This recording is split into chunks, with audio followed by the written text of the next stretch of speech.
Untuk hari ini, kita akan sambung kemahiran proses sains yang kita dah mula belajar daripada minggu lepas. Minggu lepas, kita dah mempelajari 3 jenis kemahiran proses sains iaitu yang berwarna biru. Yang pertama, kemahiran memerhati, kedua, kemahiran mengelas dan yang ketiga, kemahiran mengukur dan menggunakan nombor. Untuk minggu ni, kita akan sambung dengan 3 lagi kemahiran proses sains iaitu kemahiran membuat inference, kemahiran meramal dan kemahiran berkomunikasi.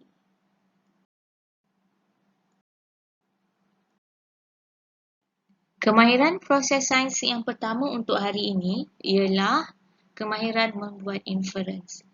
Apabila kamu diminta untuk membuat inference, kamu perlukan 2 perkara. Iaitu yang pertama pemerhatian dan yang kedua penerangan yang munasabah.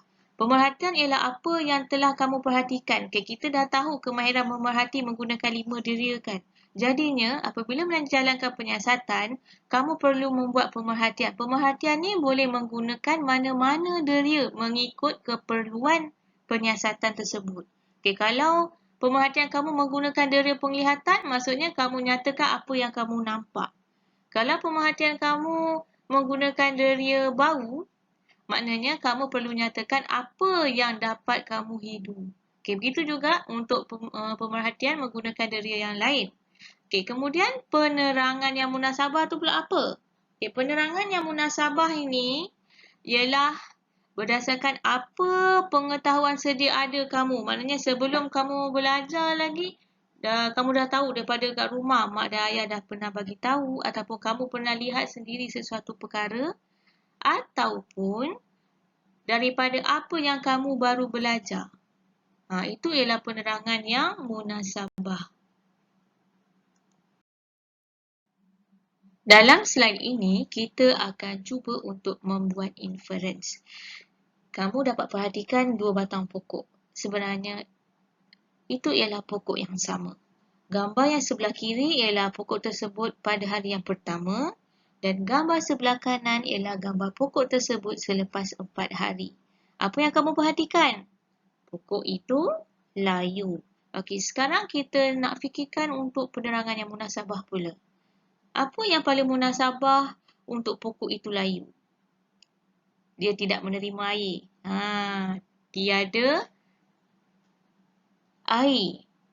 Maksudnya dia tidak disiram. Jadi inference kamu akan menggabungkan pemerhatian dan juga penerangan yang munasabah. Kita gunakan kata hubung kerana. Pokok itu layu kerana tidak disiram air. Itu ialah inference untuk pokok tersebut. Kemahiran seterusnya ialah kemahiran meramal, iaitu membuat jangkaan tentang sesuatu. Kalau tadi membuat inference untuk perkara yang telah pun berlaku.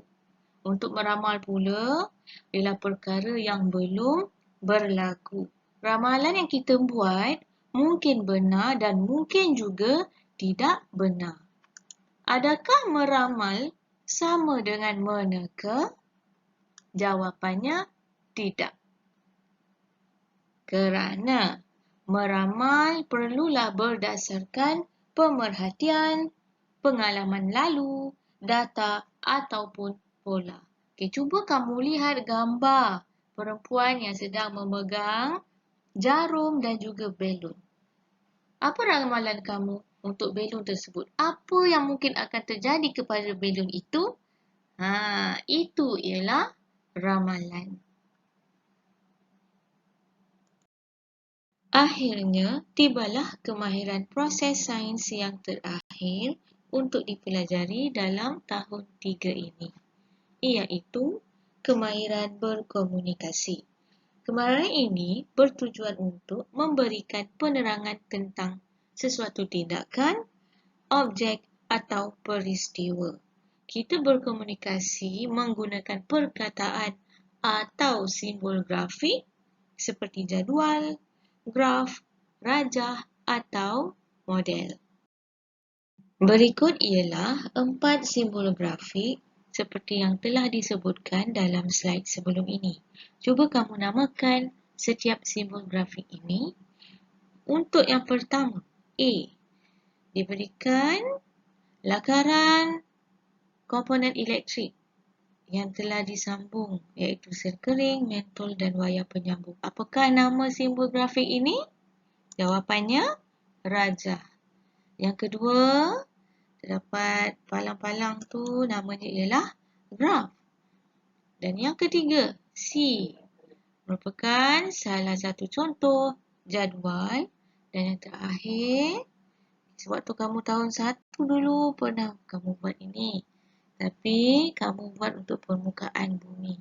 Kita panggil sebagai model. Saya dah selesai untuk penerangan ketiga-tiga kemahiran proses sains untuk hari ini. Tapi kelas kita belum tamat lagi. Bersedialah dengan buku aktiviti sains tahun 3. Kita akan gunakan muka surat nombor 6, 7, 8 dan 9 untuk tajuk hari ini. Kita mulakan dengan buku aktiviti muka surat 6. Kemahiran yang diuji ialah kemahiran membuat inference. Perhatikan situasi dalam rajah di bawah. Tandakan tik pada inference yang betul. Saya nak ingatkan kamu, inference ialah membuat pernyataan yang munasabah. Ya, bukan membuat pemerhatian semata-mata. Kita mahukan pernyataan yang munasabah untuk pemerhatian daripada apa yang kita dah perhatikan. Untuk rajah yang pertama, diberi pilihan untuk kamu enjin kereta panas atau kereta keluar asap. Pernyataan yang munasabah ialah enjin kereta panas. Untuk gambar yang kedua, pilihan untuk kamu berjalan dengan tongkat atau orang cacat penglihatan. Suka saya nak ingatkan bahawa adalah lebih sopan untuk kita gunakan frasa orang kurang upaya penglihatan. Jawapannya, pernyataan yang munasabah untuk rajah tersebut ialah orang kurang upaya penglihatan.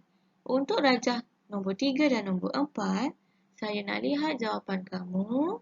Selepas ini, kamu boleh menghantar jawapan kamu dalam Google Form mengikut pautan yang cikgu akan beri nanti.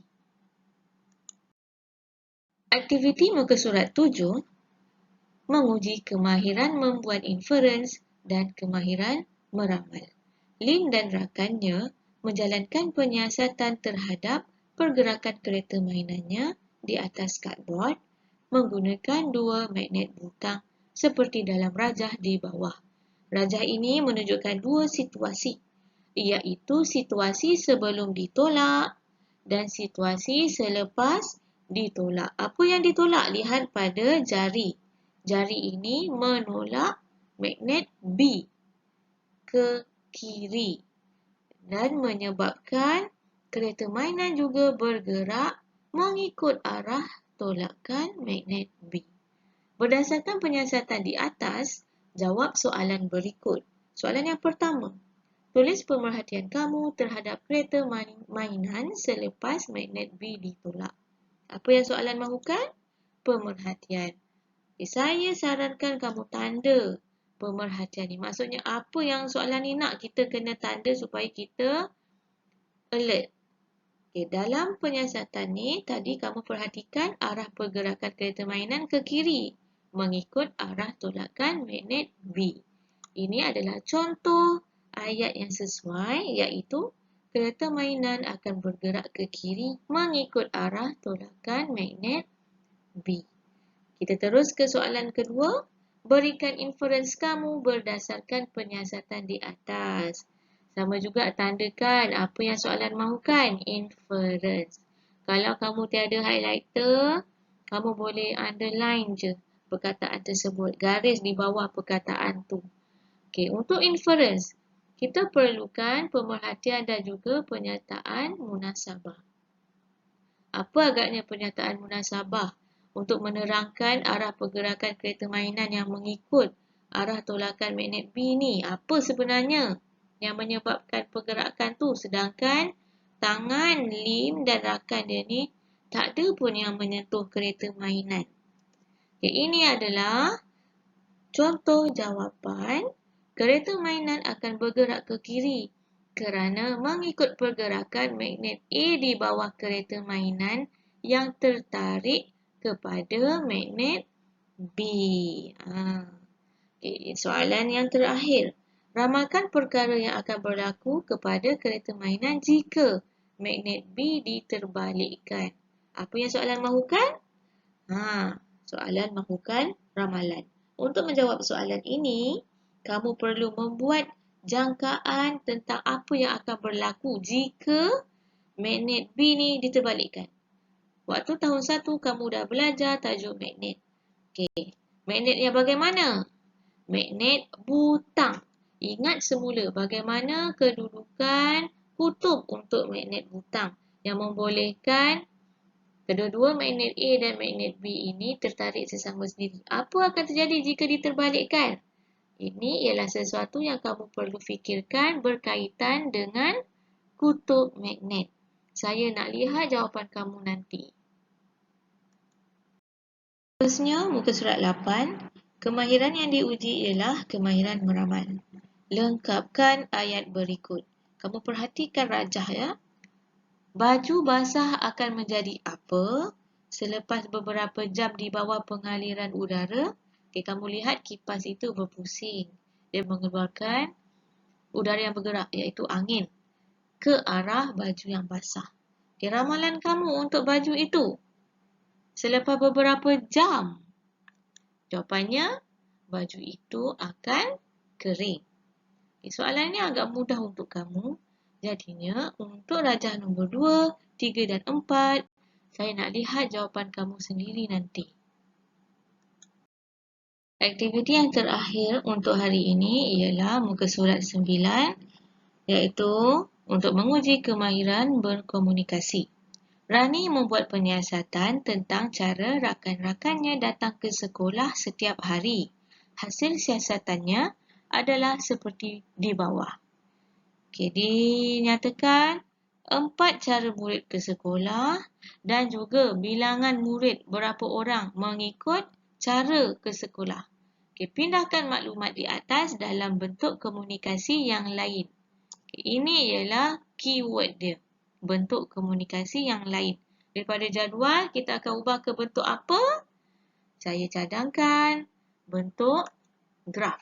Okay, yang mula-mula sekali, kamu mesti tulis tajuk graf. Ini ialah tajuk graf kamu. Graf cara murid ke sekolah. Okay, seterusnya, apabila hendak membina graf, kita perlukan 2 paksi. Paksi yang melintang dan juga paksi yang menegak. Okay, kita perlu namakan paksi itu. Paksi yang melintang, cara murid ke sekolah. Paksi menegak, bilangan murid. Dalam kurungan, orang. Okay, kamu tulis dengan lengkap ya. Gunakan pembaris. Okay, seterusnya, kita nak pindahkan maklumat ni. Kita penuhkan dahulu paksi yang melintang. Berjalan kaki. Okay, buat juga senggatan itu untuk memudahkan kamu nanti. Yang kedua, menunggang basikal.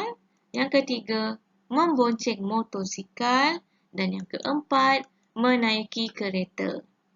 Selepas selesai paksi yang melintang, kita teruskan dengan paksi yang menegak pula.